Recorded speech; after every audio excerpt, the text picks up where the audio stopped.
Hello and welcome to Three Questions With. Got my friend Emily with us. Hi Emily, how you doing today? Hi, Kevin. I'm good, thanks. How are you?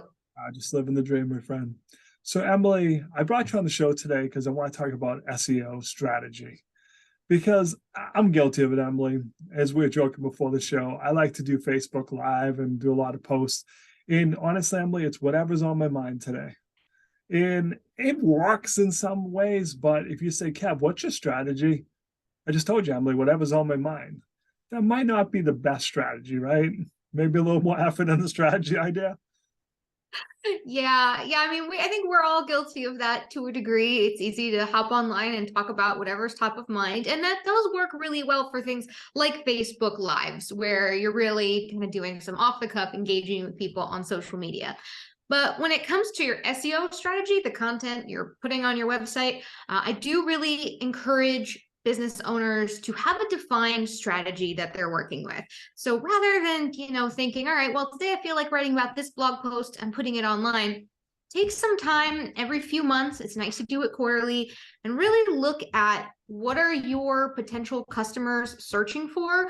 What are questions that prospects keep asking you when you talk to them? What's top on their mind? And then creating content around these topics, because these are things that people want to know. They're either asking you, or we can see that they're looking in search for these topics. So if you're producing content on it, then you're going to be steadily moving higher and higher in the search results because you're being really relevant, and that's what Google wants to see.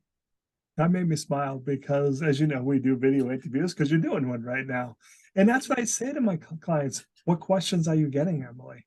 What are people asking about? That's what we should be doing videos on. So at least we're going in the right direction on that one. So we're one for one so far. So, but the challenge is, how do you form that content strategy? Sometimes we just don't know what to do, where to even start. Yeah, that's a really good question. So first place I say to start is if you're having conversations with prospective clients and customers, think about what are they asking you. Sit down, take 20 minutes, just kind of do a brain dump. Think about what are they asking you? What are things that maybe you've discovered people aren't already doing when you meet with them? And come up with a list of topics. That's the great place to start, because these are things that you're probably explaining to people over and over again. So by writing content on it, one, you're saving yourself some time because you can just send them a link. And two, your ideal audience clearly has these things top of mind. And then next, I say, go ahead and take a look at a keyword tool. I can talk about some examples there as well, but take a look at a keyword tool and start digging into what are people actually searching on Google, what are they looking for, and pick out some terms that you feel relate really well to your particular business and that you feel comfortable talking on. You want to make sure that you are creating content on things you actually do have expertise in. I mean, I could write an article on, growing apple trees, sure, but I don't know anything about that. So I want to be creating content for my site that's really relevant to my business and what my audience wants. And when you start with questions you're already getting, it makes it easier to think about, okay, where do I look into keywords? And from there, group your topics together. Look at the topics you thought of, look at the keywords you did some research on, and think, okay, these three kind of relate to each other, and these four also relate to each other, and start creating content in clusters. So for me, for example, I, do SEO content strategy and writing, and I'm also really interested in data privacy. So for my website, I create clusters of content, groups of blog posts around things people need to know about SEO. I write about how my approach to what I do keeps data privacy in mind. And then I also write content about ways to write better, writing tips, things like the AI, should you use it, should you not use it? So I kind of think in batches and groups like that. And that's a really good way to sort of organize your strategy when you're just getting started. Emily, you made me smile because we always talk about keywords. We need to Yeah. focus on keywords. Yes. What if I don't know what my keywords are? Or I guess wrong. I assume people are looking for networking and they're looking for something different. How do I know what these fancy keywords are? Okay. Good question. So to start, very bottom level thing you can do is just go into Google search, do it in an incognito or a private tab, because your browser remembers things about you and your searching preferences. So open up a private incognito tab and just start typing in some searches to things that you think people might be looking for when they're looking for your business, and look at the results. Even if you're not seeing your business in the results, that's fine. But look at the results. Do they seem to be in line with what you were expecting, or do they maybe feel a little different? You can also scroll down to the bottom of the page and look at where it says people also ask. This will give you some ideas for other questions, other keywords that you can write about. Now, that is very basic. That's a really basic way of approaching it. If you want to get a little more specific, the next step would be to use a keyword tool. Now, keyword tools are pretty expensive, unfortunately. There are some free ones on the market, free and very low cost. Ubersuggest is one.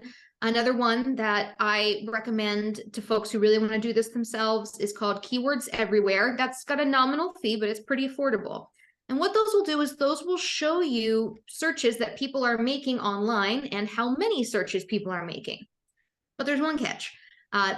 Those free tools usually pull from something called Google Keyword Planner, which in itself is a free tool by Google. But Google Keyword Planner is often used for paid advertising. So you're getting some information about people's interests, but the data isn't 100% aligned with organic search. So it can be valuable. You can start to see, okay, there's more interest in these terms versus the terms.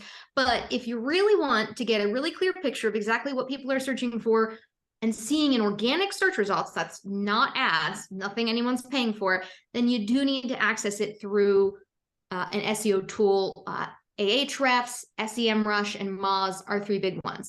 But like I said, they're pretty expensive. It's actually probably, for most people, it's going to be more cost effective for you to engage a consultant on a one-time basis to help you with that research and give you those tools and go from there, versus paying for a subscription you're only going to use a few times. That's funny, because that was going to be my next question.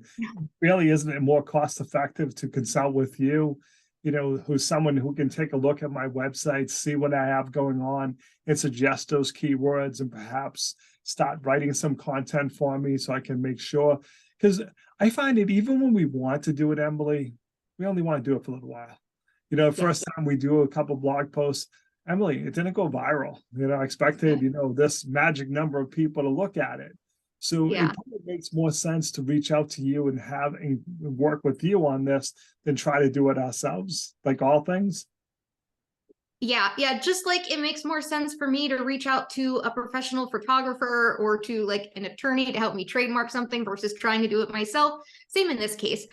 For less than the cost of 1 year of these keyword tools, I can work with my clients to come up with an initial SEO content strategy for them, give them some keywords, and even help them start building the frameworks on the articles they should create. So it'll make it a lot easier and faster for them. It takes all the guesswork out of it.